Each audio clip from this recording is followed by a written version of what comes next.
കൊച്ചിയിൽ കനത്ത മഴ 24 മണിക്കൂറിനുള്ളിൽ ശരാശരി പെയ്തത് 83.7 മില്ലിമീറ്റർ മഴ.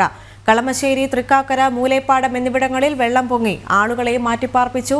ഇടപ്പള്ളി, അരൂർ ഭാഗങ്ങളിലും വീടുകളിലും കടകളിലും വെള്ളം കയറി.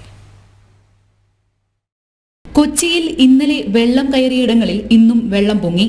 കളമശ്ശേരി, മൂലേപ്പാടം, തൃക്കാക്കര എന്നിവിടങ്ങളിൽ വീടുകളിലും കടകളിലും വെള്ളം കയറി.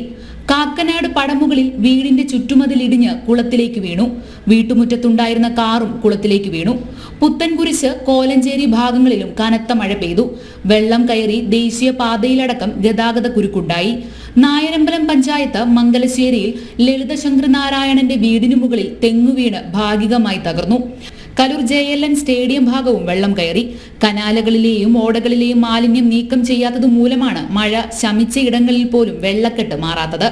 24 മണിക്കൂറിനുള്ളിൽ കൊച്ചിയിൽ പെയ്ത ശരാശരി മഴയുടെ അളവ് 83.7 മില്ലിമീറ്റർ ആണ്. കാക്കനാട് ഇൻഫോ പാർക്കിലും വെള്ളം കയറി. ജനം, കൊച്ചി.